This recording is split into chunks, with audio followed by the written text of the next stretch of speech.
Hello students, welcome eight दीक्षांत edutech. मैं दीपक शर्मा, आपका मैथ्स का टीचर। और आज के इस वीडियो में हम लोग कवर करने वाले हैं पार्ट 4। टॉपिक वही है हमारा, linear equations in one variable. तो बेसिकली जो इस चैप्टर में पढ़ना था, जिन टॉपिक्स को हमें पढ़ना था, समझना था, हमने उन टॉपिक्स को कवर कर लिया ऑलरेडी पिछले पार्ट्स में। हम लोग क्या करेंगे इस पार्ट में, जिन टॉपिक्स को हमने पढ़ा है उससे रिलेटेड कुछ डिफ़िकल्ट प्रॉब्लम्स हैं, कुछ डिफ़िकल्ट इक्वेशंस हैं एंड वर्ड प्रॉब्लम्स हैं, उनको हम इसमें सॉल्व करेंगे। ठीक है, तो शुरू करते हैं। बेसिकली हम लोग प्रैक्टिस ही करेंगे इस पार्ट में। तो आप देख सकते हैं कि इक्वेशन है, ये देखने में भी आपको लग रहा है थोड़ा सा डिफिकल्ट, देखने में भी लग रहा है ना। और ये linear equation simple linear equation नहीं है, इसको हमें क्या करना पड़ेगा, रिड्यूसिबल है, मतलब इसको रिड्यूस करके हम लोग नॉर्मल लीनियर इक्वेशन में कन्वर्ट करके फिर हम लोग एक्स का वैल्यू फाइंड करेंगे। तो कैसे करेंगे, तो देख लीजिए। ये आपको देखने में लग रहा है एक पी बाई क्यू के फॉर्म में, एक ये हो गया आपका न्यूमरेटर और ये डिनोमिनेटर हो गया, है ना। ये एक फ्रैक्शन के फॉर्म में है और ये दूसरा भी एक फ्रैक्शन के फॉर्म में है। मतलब यहाँ पे एक न्यूमरेटर डिनोमिनेटर ये है और एक ये न्यूमरेटर डिनोमिनेटर ये है, और फिर इनका जो डिफरेंस है वो 0 के इक्वल है। तो इसको हम लोग बहुत बढ़िया आसानी से कर सकते हैं। देखिए कैसे करेंगे।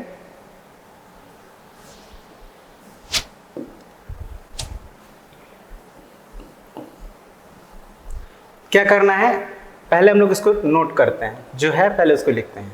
x plus 5/2 by 2x minus 3/2 minus x plus 3 by 2x plus 1 is equal to 0 है। ठीक है, 0 है। अब हम लोग कई तरह से सॉल्व कर सकते हैं इसको। यहाँ पे दो फ्रैक्शन है तो उसका एलसीएम लेके फिर क्लॉस, मतलब, लेकिन ये जो है थोड़ा लेंदी हो जाएगा। तो हम क्या करते हैं कि ये जो एक आपका सेकंड वाला फ्रैक्शन है उसको राइट हैंड साइड में ट्रांसपोज कर दे रहे हैं। ठीक है, क्या करेंगे, ट्रांसपोज कर देते हैं। ये जगह x plus 5/2 by 2x minus 3/2। अब ये जो है पूरा ध्यान दीजिएगा, ये जो हमारा है फ्रैक्शन, इसको हम लोग ट्रांसपोज करके राइट हैंड साइड में सेंड कर दे रहे हैं। तो राइट हैंड साइड में जब जाएगा तो ये क्या हो जाएगा, नेगेटिव से पॉजिटिव हो जाएगा, मतलब x प्लस 3/2x प्लस 1 हो जाएगा। और एक बात ध्यान रखिएगा, अगर कोई इस तरह से हो इक्वेशन, जैसे ax plus b by cx plus d is equal to m by n के फॉर्म में हो, तो हम लोग क्या कर देते हैं, क्रॉस मल्टीप्लिकेशन, मतलब इधर वाले का न्यूमरेटर को राइट हैंड साइड वाले के डिनोमिनेटर से मल्टीप्लाई कर देते हैं, है ना। क्या करते थे, ax plus b into m is equal to cx plus d into m, यही करते थे हम लोग, है ना। इधर वाले के फ्रैक्शन के न्यूमरेटर को जो राइट हैंड साइड में उसके डिनोमिनेटर से मल्टीप्लाई करेंगे, अन्य क्रॉस मल्टीप्लिकेशन जिसको हम लोग कहते थे। तो यहाँ पे अब देखिए, ये है हमारा न्यूमरेटर लेफ्ट हैंड साइड का और ये डिनोमिनेटर है राइट हैंड साइड का। तो इसको इससे मल्टीप्लाई करेंगे और ये जो है इसको इससे मल्टीप्लाई करेंगे। ठीक है, जिसको हम लोग क्रॉस मल्टीप्लिकेशन कहते हैं। तो क्या हो जाएगा, ये हो जाएगा आपका x plus 5/2 into 2x plus 1 equals to x plus 3 into 2x minus 3/2। ठीक है, ये हो गया। अब मल्टीप्लाई कैसे करते थे, तो उसका जो रूल है उसके अकॉर्डिंग करेंगे। ये देखिए, पहला फैक्टर में 2 टर्म्स हैं, इसमें भी 2 टर्म्स हैं, तो इसके दोनों टर्म के इसको दोनों टर्म से मल्टीप्लाई करेंगे। क्या हो जाएगा, ये x into 2x plus 1 plus 5/2 into 2x plus 1 is equal to x into 2x minus 3/2 plus 3 into 2x minus 3/2। ठीक है, ये हो गया। अब इसको मल्टीप्लाई करिए, तो 2x into x, 2x square plus x। अभी कैसे कर रहे हैं हम लोग, तो हमने ऑलरेडी सीखा हुआ है मल्टीप्लाई करना। अब यहाँ 5/2 में 2x से मल्टीप्लाई करें तो 2 से 2 कैंसिल हो जाएगा, तो ये हो जाएगा 5x। 5/2 में 1 से मल्टीप्लाई करेंगे तो हो जाएगा 5/2। अब अगेन यहाँ भी करेंगे उस तरह से, तो 2x square minus 3x/2 plus 3 2 6x और माइनस 3 3 9/2 हो गया मल्टीप्लाई। अब यहाँ पे एक गौर कीजिएगा, लेफ्ट हैंड साइड में हमारे पास एक टर्म है 2x स्क्वायर और राइट हैंड साइड में भी एक हमारे पास टर्म है 2x स्क्वायर। तो दोनों पॉजिटिव है, दोनों ही हर तरह से सेम है, तो ये कैंसिल हो जाएगा। ठीक है, ये कैंसिल हो गया। बचा गया यहाँ पे x और 5x बाई प्लस 5/2, यहाँ बचा -3x/2 प्लस 6x एंड -9/2। तो हम लोग अब नेक्स्ट स्लाइड पे चलते हैं। यहाँ पे तो स्पेस है नहीं, क्या बचा था यहाँ पे देखिए ध्यान से, x प्लस 5x मतलब 6x हो गया इधर, plus 6x plus 5/2 equals to, अब राइट हैंड साइड में क्या हो जाएगा, -3x/2 प्लस 6x। चलिए इसको लिख देते हैं -3x/2। अब इसको तो हम लोग डायरेक्टली ऐड नहीं कर सकते हैं, इसको इसमें थोड़ा प्रोसेसिंग करना पड़ेगा, तो इसको हम लोग ऐसे ही लिख दे रहे हैं, -9/2 इधर है। तो अगर आप फिर से ध्यान दें यहाँ पे, तो ये 6x इधर भी है और यही सेम पॉजिटिव 6x यहाँ पे, तो ये भी कैंसिल हो जाएगा। तो बचा क्या, इधर बच गया 5/2 और इधर बच गया -3x/2 -9/2। ठीक है, तो अब हम लोग क्या करेंगे, ये x वाले टर्म्स को लेफ्ट हैंड साइड में और कांस्टेंट टर्म को राइट हैंड साइड में कर देते हैं। तो ये हो जाएगा, इधर आएगा तो -3x/2 से पॉजिटिव 3x/2 हो जाएगा और ये उधर चला जाएगा। अब ध्यान दीजिएगा, ये ऑलरेडी -9/2 यहाँ पे है ना। कई बार आपसे गलती क्या हो जाती है कि आप ये जो शुरू का माइनस उसको छोड़ देते हैं, इस कारण आंसर गलती आ जाता है। तो ये माइनस आपको लगाना है, -9/2 है और ये इधर गया तो ये पॉजिटिव 5/2, ये जब इधर जाएगा तो ये निगेटिव 5/2 हो जाएगा। ठीक है, अब इसको हम लोग 3x/2, अभी यहाँ पे तो कुछ सॉल्व नहीं करना है। यहाँ पे अब देखिए दोनों का 2 LCM हो जाएगा, -9 -5। अब फिर और ध्यान दीजिए, यहाँ भी 2 है और यहाँ भी 2 है, कैंसिल हो गया। ऊपर क्या बचा 3x और यहाँ पे क्या बचा -9 -5 -14। तो x इज इक्वल टू क्या हो जाएगा, -14/3। मतलब इसका रिजल्ट जो है एक फ्रैक्शन में आया, आप चाहें इसको मिक्स फ्रैक्शन बदल सकते हैं, बट दैट इज फाइन। यही हो गया हमारा answer, x is equal to -14/3। Okay, तब हम लोग दूसरे क्वेश्चन को देखते हैं। तो ये एक और इक्वेशन है, उसी तरह थोड़ा कॉम्प्लिकेटेड है, मगर ध्यान से करेंगे तो ये भी हम लोग सॉल्व कर पाएंगे। तो आइए इसको भी करते हैं, थोड़ा प्रैक्टिस हो जाएगा हम लोग का। क्या कर रहे हैं देखिए, तो यहाँ पे तो उस तरह का नहीं है, थोड़ा अलग है। आप देख सकते हैं एक ही यहाँ पे विनकुलर मतलब न्यूमरेटर एक ही है आपका, लेकिन थोड़ा एक एक्सप्रेशन के फॉर्म में, लंबा से न्यूमरेटर है, लंबा डिनोमिनेटर है। इसको हम लोग मल्टीप्लाई और ऐड सब्ट्रैक्ट करके सिंप्लीफाई कर लेते हैं पहले। ठीक है, तो क्या करेंगे, 2 4 = 8 -2 3 = 6x प्लस, अब इसको इससे मल्टीप्लाई तो 4 2 = 8x और माइनस ये 2 से 2 कैंसिल हो जाएगा, 13 हो जाएगा। ठीक है, 13/2 में 2 से मल्टीप्लाई करिएगा तो 13 हो जाएगा। और ये 15 2 = 30 -2x प्लस 20 प्लस 6। देखने में जितना डिफिकल्ट लग रहा है उतना एक्चुअली में है नहीं। ठीक है, अब आप देखिए यहाँ पे कांस्टेंट है 8 और -13, तो 8 में से 13 माइनस करिएगा तो -5 हो जाएगा आंसर, है ना।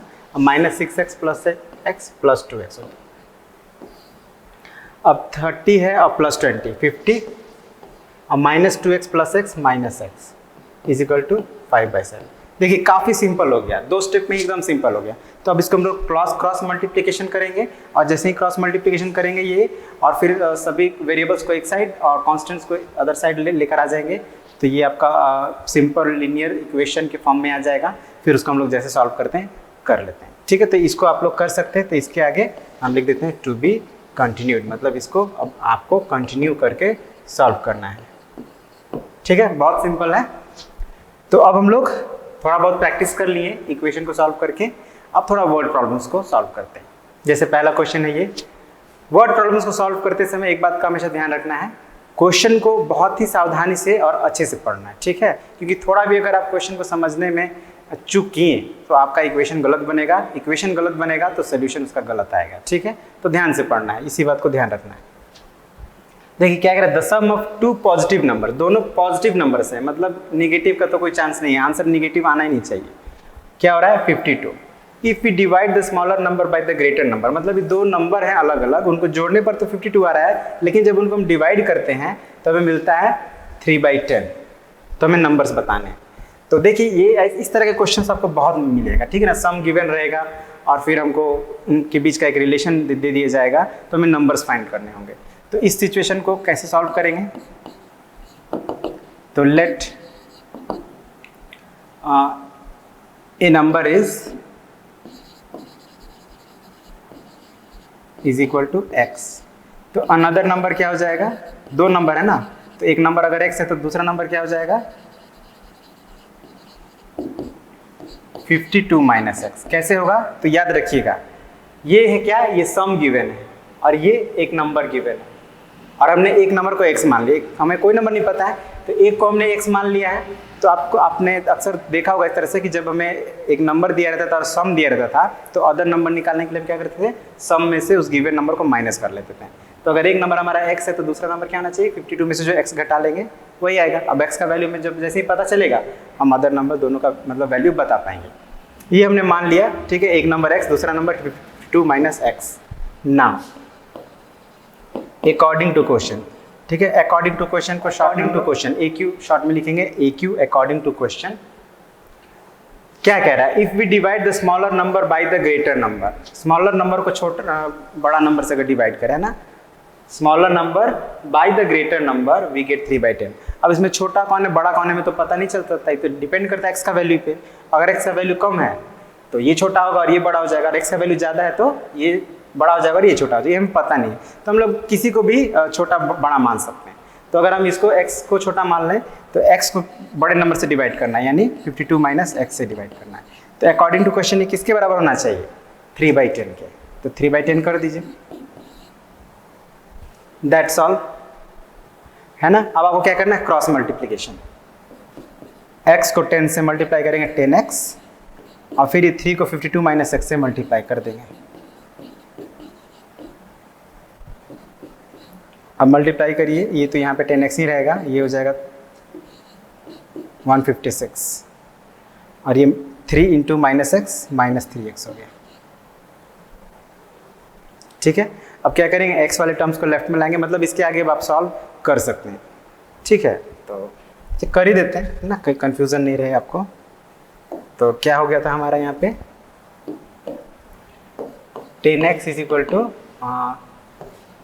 156 माइनस 13x, यही था। तो माइनस 13x इधर जाएगा तो क्या हो जाएगा, सॉरी यहाँ पे 13 नहीं 3 था, 3x, तो प्लस 3x हो जाएगा इधर आएगा तो, और इधर हो गया 156 means 13x is equal to 156। तो x इज इक्वल टू क्या हो जाएगा 156/13। अब जब 13 से आप डिवाइड करिएगा तो 13 1 से 13 12 आ गया x का वैल्यू, ठीक है, x का वैल्यू आ गया 12। Thus the number is equal to x, हम लोग एज्यूम किए थे x का वैल्यू आ गया 12, यानी एक नंबर 12 है एंड अनदर नंबर या अदर नंबर क्या था 52 माइनस एक्स, मतलब 52 माइनस 12 जो कि कितना हो गया 40 हो गया, ठीक है। अब यहाँ पे पता चल गया हमारा this is smaller number and this is greater number, ठीक है ना, और यही आंसर है हमारा। चलिए नेक्स्ट क्वेश्चन। ओके, तो ये क्वेश्चन को भी हम लोग पढ़ते हैं और इसको सॉल्व करते हैं। So Ram is now 9 years older than Shyam, ठीक है। यहाँ पे दो लोगों के एजेस का कंपैरिजन हो रहा है ना, एक राम है और एक श्याम है। राम जो है वो अभी वर्तमान में श्याम से 9 साल बड़े हैं। आगे क्या है, the ratio of the age of Ram after 10 years, ठीक है ना, राम का एज आज से 10 साल के बाद, and that of Shyam 10 years एगो, और श्याम का उम्र आज से 10 साल पहले। मतलब कंपैरिजन किसका किसका हो रहा है, एक राम का एज जो आज से 10 साल के बाद कितना होगा और श्याम का एज आज से 10 साल पहले जो था उसका कंपैरिजन हो रहा है। और जब कंपैरिजन किया गया तो क्या पाया गया कि उनका रेशियो जो है वो 2:1 है। बस सिंपल है। तो हमें प्रेजेंट एजेस बताना है, ठीक है, बहुत डिफिकल्ट नहीं, बहुत ही सिंपल सा क्वेश्चन है, बस ध्यान दीजिएगा तुरंत आपको समझ में आ जाएगा, ठीक है। हम लोग यहाँ पे एज्यूम कर लेते हैं let age of Shyam is equal to x years, then age of Ram क्या हो जाएगा x + 9 years, क्यों, क्योंकि 9 years ओल्डर है राम, राम की उम्र उनसे 9 साल बड़ी है तो 9 प्लस कर दिया। नाउ 10 years आफ्टर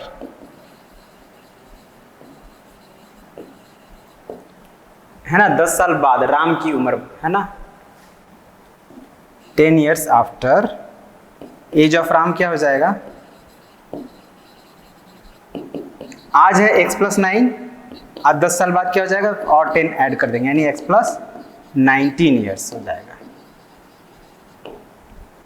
ठीक है, समझ में आया? अभी x+9 years है और 10 साल बाद क्या हो जाएगा और 10 प्लस कर देंगे तो x+19 years हो गया। अगेन उसी तरह से 10 years ago age of Shyam, आज श्याम की एज x years है तो 10 साल एगो का मतलब पहले का, तो पहले है तो माइनस करना पड़ेगा 10 years। ठीक है, तो 10 साल बाद राम की एज जो होगी वो x+19 होगी और 10 साल पहले श्याम की एज जो थी वो x-10 years थी, और इसी को हमें कंपेयर करना है। और जब कंपेयर करें तो इनका रेशियो क्या हो रहा है 2:1, मतलब हम लिख सकते हैं अकॉर्डिंग टू क्वेश्चन रेशियो इनका मतलब x+19 रेशियो इसी तरह से होता है x-10 = 2:1। ये हमारा कहाँ से आया, तो अकॉर्डिंग टू क्वेश्चन में कह रहा है इन दोनों के एज का जो रेशियो है 2:1 है, तो उसको हमने इक्वलिटी कर दिया 2:1 के बराबर। अब इसको सॉल्व करना है, तो ध्यान रखिएगा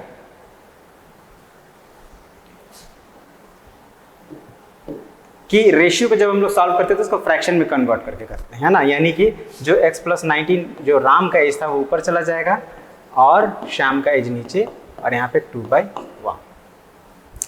ठीक है, अभी आपका जो अभी हम लोग रिड्यूसेबल वाला पढ़ रहे थे लीनियर इक्वेशन उसी के फॉर्म में आ गया है, क्रॉस मल्टीप्लिकेशन करेंगे, है ना, तो इसको हम लोग 1 से मल्टीप्लाई करेंगे तो x+19 हो जाएगा और इसको 2 से मल्टीप्लाई करेंगे तो 2x-20 हो जाएगा।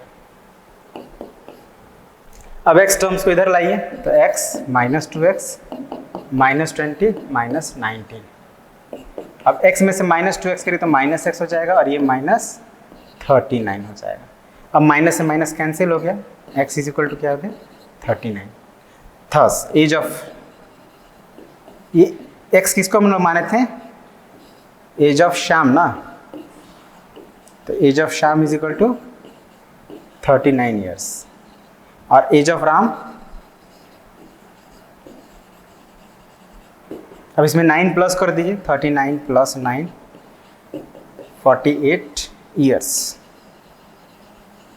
ठीक है, ये हो गया हमारा आंसर 29। यस, आप जो कंडीशन दिया उससे आप मैच भी कर सकते हैं, उससे वेरीफाई भी कर सकते हैं, आपका आंसर बिल्कुल सही आ रहा है। चलिए अब नेक्स्ट क्वेश्चन को समझते हैं।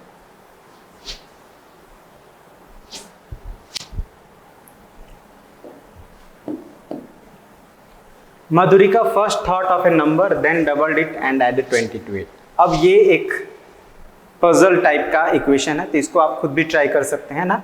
मधुरिका एक नंबर एज्यूम करती है ना, तो इसको हम लोग अगर x मान लें तो अब क्या करते हैं, इसको डबल कर देते, डबल करेंगे तो 2x हो जाएगा, फिर इसमें 20 ऐड कर दे रही तो 20 ऐड कर देना है ऑन डिवाइडिंग। अब इसको डिवाइड भी कर रही है, यानी कि पूरे को डिवाइड कर रही है किससे,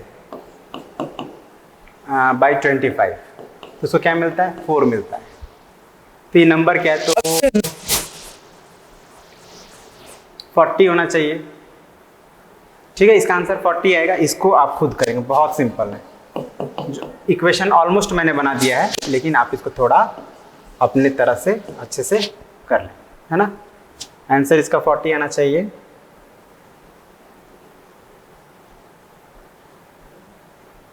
next question. So mister Pathak travelled A distance of 20 kilometre in 1 hour। ठीक है ना, मतलब मिस्टर पाठक जो हैं वो कुल मिलाकर 22 किलोमीटर का डिस्टेंस कवर करते हैं और उसको कवर करने में उनको 1 hour का टाइम लगता है। Partly in A car at the speed of 30 kilometre per our and partly on A motorcycle at the speed of 18 kilometre per our. मतलब ये जो डिस्टेंस कवर करते हैं वो 2 पार्ट में कवर करते हैं। पहला पार्ट जो कवर करते हैं कार में कवर करते हैं और उसका स्पीड क्या होता है 30 किलोमीटर पर आवर, मतलब 30 किलोमीटर पर आवर के स्पीड से कार में वो डिस्टेंस कवर करते हैं। और मोटरसाइकिल से जो बाकी का हिस्सा कवर करते हैं वो 18 किलोमीटर पर आवर के स्पीड से कवर करते हैं। हमें बताना है कि कितना डिस्टेंस उन्होंने ट्रैवल किया है, कार में कितना डिस्टेंस ट्रैवल किया है। ठीक है, तो अब यहाँ पे 2 चीज़ें हैं। एक डिस्टेंस है और एक टाइम है। हमें टोटल डिस्टेंस भी पता है, टोटल टाइम भी पता है। तो हम इसको दो तरह से बना सकते हैं, या तो हम लोग डिस्टेंस को मान लेते हैं या टाइम को मान लेते हैं। लेकिन डिस्टेंस को जब मानकर आप बनाएंगे तो मे बी आपका जो इक्वेशन बनेगा थोड़ा कॉम्प्लिकेटेड हो जाएगा, है ना। तो हम लोग क्या करेंगे, टाइम को मानकर बनाएंगे। कैसे बनाएंगे तो देखिए, समझिए। Let time taken by car is equal to x hour. ठीक है, जब वो कार में ट्रेवल कर रहा था तो उसको कुछ समय लगा होगा, और स्पीड इज इक्वल टू क्या है वहां पे 30 kilometre per our. Thus distance travelled क्या हो जाएगा बाय कार। डिस्टेंस के कैसे फाइंड करते हैं, डिस्टेंस का फॉर्मूला क्या होता है, स्पीड इंटू टाइम। याद रखिएगा, स्पीड इंटू टाइम होता है, मतलब स्पीड है 30 और टाइम है x, तो 30 into x means 30x kilometre. ठीक है, now time taken bye motorcycle. तो मोटरसाइकिल का टाइम कितना होगा तो पता नहीं है, हमें है नहीं। लेकिन यहाँ पे ध्यान दीजिए, जब टोटल समय उनको 1 घंटे का लग रहा है, अगर 1 घंटे में से x घंटा उसको कार में लगा है तो क्या हो जाएगा 1 माइनस एक्स। टोटल में से हम लोग जो, अब देखिए थोड़ा यहाँ पे आपको थोड़ा सा कंफ्यूजन हो सकता है, ध्यान दीजिएगा। टोटल टाइम 1 घंटे का है ही, अब उसमें हम कह रहे हैं x घंटा कार से चल रहा है। अब इससे समझ में आ रहा है x का जो वैल्यू होगा ना वो फ्रैक्शन में होगा, मतलब 1 घंटा से कम ही होगा ना, क्योंकि दोनों मिलाकर 1 घंटा हो रहा है। तो ये चीज़ को थोड़ा ध्यान रखना है, इसमें कंफ्यूजन नहीं करना है। हम आवर इसलिए मान लिए हैं क्योंकि सुविधा है, अगर मिनट मानते हैं तो फिर कंफ्यूजन होता है। तो हम लोग उसी में अपने x का वैल्यू जो है वो मिनट में आ जाएगा, है ना, मतलब फ्रैक्शन में आएगा तो उसको हम लोग मिनट में कन्वर्ट कर लेंगे। तो चलिए ठीक है, बनाएंगे तो आपको कंफ्यूजन दूर हो जाएगा। अभी कंफ्यूज मत होइएगा, अभी फिलहाल कॉन्सेप्ट को समझने की कोशिश करिए। टोटल टाइम 1 घंटा लगा है, कार में x घंटा चला है, तो मोटरसाइकिल में कितना घंटा चला होगा 1 माइनस एक्स आवर, है ना। टोटल में से जो कार का समय है उसको निकाल दे रहे हैं हम लोग।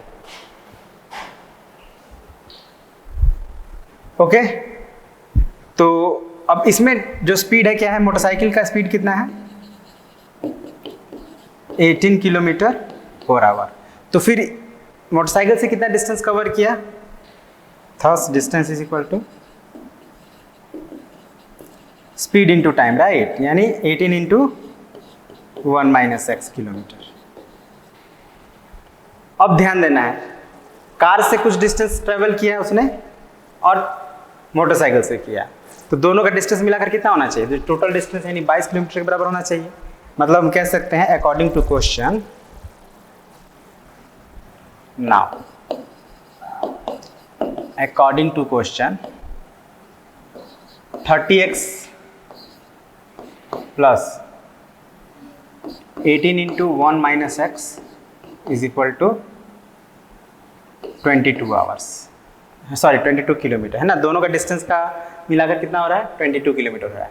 अब देखिए यहाँ का चला है यहाँ पे, बट इट्स ओके, वो आ जाएगा वापस वहाँ पे ना, कंफ्यूज मत होइएगा। अभी 30x हो गया प्लस आ गया, है ना, 18 1 से 18 minus 18x is equal to 22।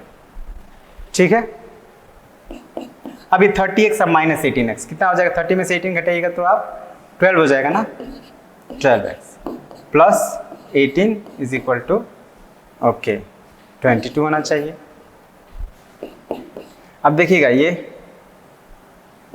12x, अब ये प्लस 18 को उधर हम लोग ट्रांसपोज कर देंगे, क्या हो जाएगा 22 माइनस 18, है ना। तो 12x इज इक्वल टू क्या हो जाएगा, अब 22 में से 18 हमें घटाना है बेसिकली, तो 22 में से 18 माइनस करेंगे तो 4 बचेगा, है ना। तो x इज इक्वल टू क्या हो जाएगा 4/12 मीन्स, अब इसको सिंप्लीफाई करिएगा तो 1/3 हो जाएगा आवर। समझ गए, 1/3 आवर किसको समय लगा, x हम लोग किसको माने थे, टाइम टेकन बाय कार, मतलब कार में 1/3 आवर लगा है। अब 1/3 आवर को मिनट में कन्वर्ट करेगा तो 20 मिनट्स हो जाएगा, ठीक है, बट अभी हमें तो डिस्टेंस पता करना है ना, कितना डिस्टेंस ट्रेवल किया, टाइम तो पता करना नहीं।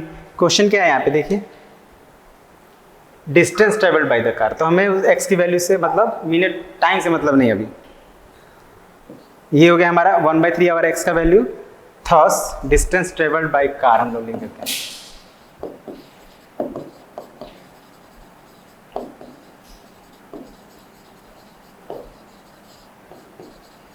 कितना था 30x है ना, 30x किलोमीटर, तो 30x मीन्स 30 इंटू 1/3, x का वैल्यू 1/3 आया है तो कटा दीजिएगा तो 10 किलोमीटर हो जाएगा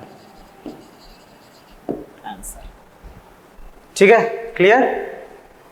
फिर से मैं एक बार ऐसे आपको एक्सप्लेन कर दे रहा हूँ, इसको कंफ्यूजन नहीं रहना चाहिए। हम लोग क्या किए, कार ने कितना समय लिया उसको मान लिए x आवर, ठीक है ना, x आवर माने हैं लगा समय कार द्वारा, स्पीड उसका 30 किलोमीटर है तो डिस्टेंस क्या हो जाएगा, speed into time means 30x kilometre. और उसी तरह से मोटरसाइकिल का टाइम क्या हो जाएगा 1 - x, क्योंकि टोटल 1 आवर लग रहा है तो 1 में से x माइनस कर दिए।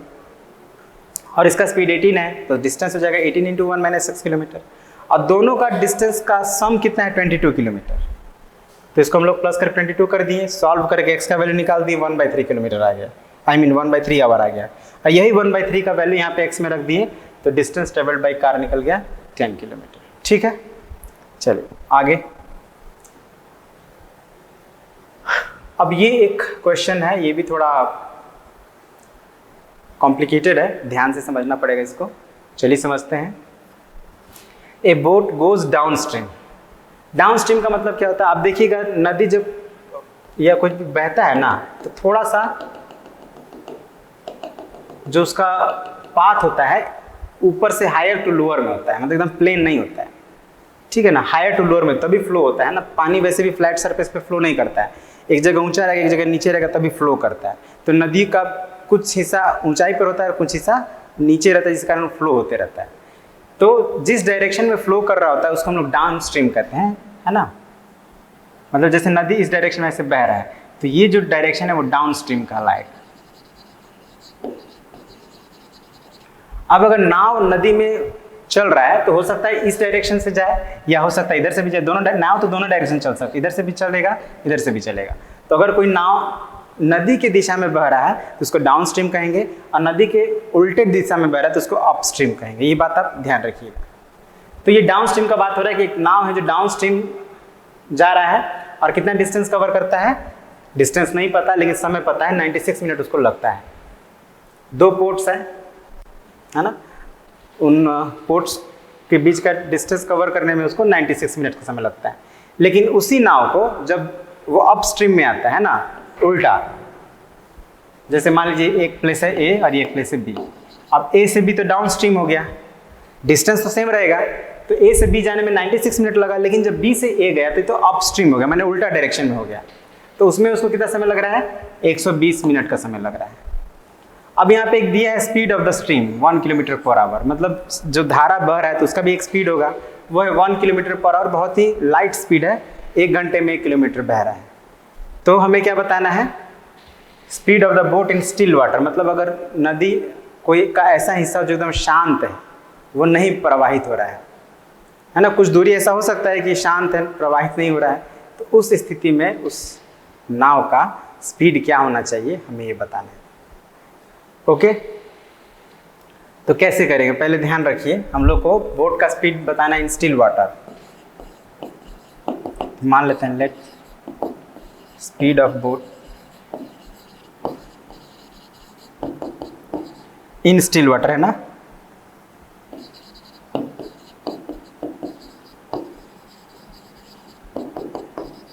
x kilometre per hour. Then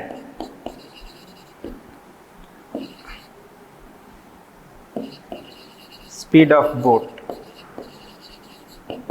in downstream. अब याद रखिए डाउन स्ट्रीम में आप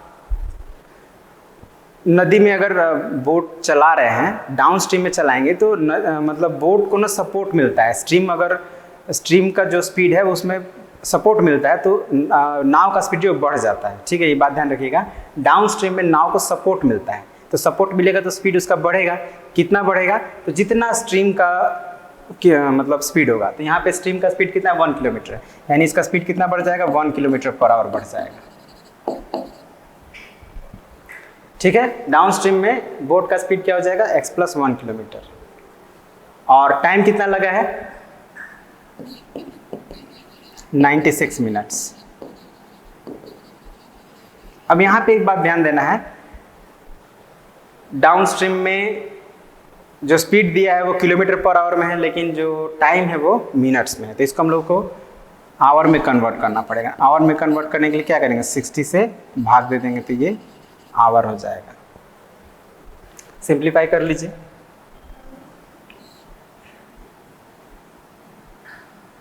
ट्वेल्व से कट जाएगा 8 बार में, 5 टाइम्स में, यानी 8/5 आवर। ठीक है, कितना टाइम लगा? 8/5 आवर। तो डिस्टेंस क्या होना चाहिए? Hence distance is equal to,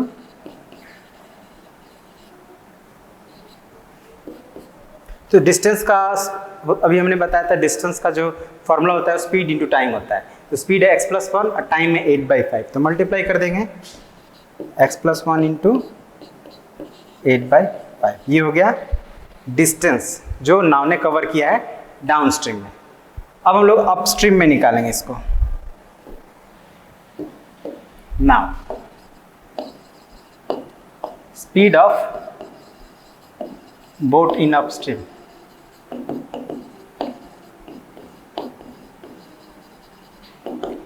तो जैसे हमने वहां पे 1 किलोमीटर ऐड किया था, यहाँ पे माइनस कर देंगे ना। अप स्ट्रीम में क्या होगा कि उसको विरोध होगा ना, धारा के विपरीत बह रहा है। धारा के विपरीत जब नाव चलेगी तो उसको सपोर्ट नहीं मिलेगा, उसको विरोध मिलेगा, है ना। तो उसमें उसका स्पीड थोड़ा कम हो जाएगा। कितना कम होगा? तो जितना स्ट्रीम का स्पीड था, तो -1 किलोमीटर हम लोग कर देंगे। अब टाइम कितना लग रहा है यहाँ पे? 120 मिनट्स लग रहा है ना। इसको आवर में कन्वर्ट करेंगे तो 120/60 मीन्स 2 आवर्स। तो डिस्टेंस क्या हो जाएगा इस कंडीशन में? स्पीड इंटू टाइम, यानी x - 1 इंटू 2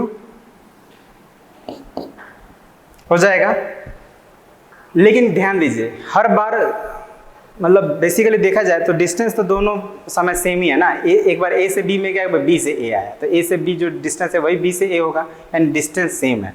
तो अकॉर्डिंग टू क्वेश्चन हम लोग कह सकते हैं कि जो डाउन स्ट्रीम में डिस्टेंस था, डाउन स्ट्रीम में कितना डिस्टेंस है? x + 1 into 8/5।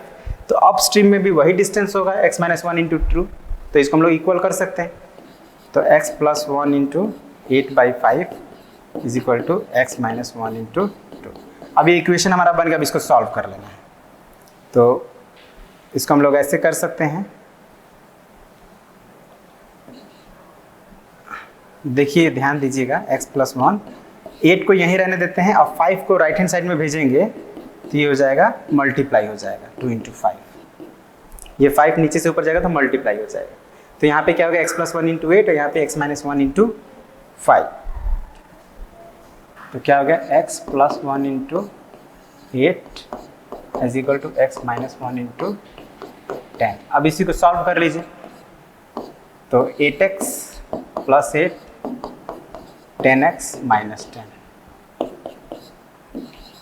8x - 10x is equal to -10 - 8। तो 8x में से 10x जाएगा तो -2x - 18।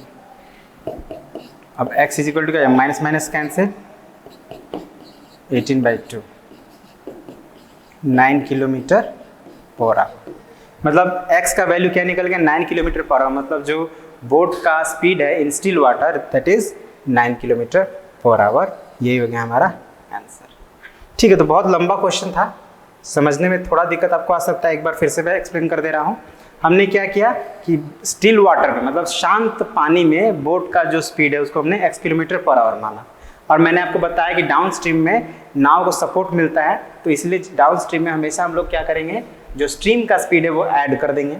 तो डाउन स्ट्रीम में बोट का स्पीड हो गया x + 1 किलोमीटर, टाइम है 96 मिनट, जिसको हमने आवर में कन्वर्ट किया तो 8/5 आवर हो गया। तो इसके अकॉर्डिंग जब हमने डिस्टेंस निकाला तो x + 1 इंटू 8/5 हो गया। सिमिलरली हम लोग जब अप स्ट्रीम में निकालें अपस्ट्रीम में क्या होता है, सपोर्ट नहीं मिलता, अगेंस्ट हो जाता है वो, तो वहाँ पे हम लोग माइनस कर लेंगे। तो x - 1 किलोमीटर आवर स्पीड हो गया, टाइम 120 मिनट है ना। अब स्पीड घट गया तो टाइम बढ़ गया, 2 घंटा लग रहा है, उस समय 2 घंटा से कम लग रहा था। डिस्टेंस हो जाएगा x - 1 t मतलब स्पीड इंटू टाइम। अब डिस्टेंस तो नहीं बदला है क्योंकि दोनों प्लेस सेम है, तो डिस्टेंस नहीं बदला है, तो डिस्टेंस को हमने इक्वल कर दिया।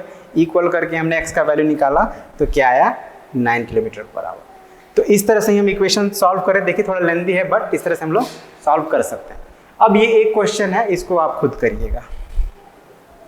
ये 2 क्वेश्चन है, आप इसको ट्राई कर सकते हैं खुद, है ना। उसके बाद केस बेस्ड स्टडीज़ है, तो इसको हम लोग नेक्स्ट पार्ट में, क्योंकि वीडियो बहुत लंबा हो रहा है, तो उसको हम लोग नेक्स्ट पार्ट में कवर करेंगे। तो फिर आज के लिए इतना ही रहने देते हैं, मिलते हैं नेक्स्ट पार्ट में जो बचे हुए क्वेश्चन उनको कंप्लीट करने के लिए। तब तक के लिए thank you very much and have a nice day.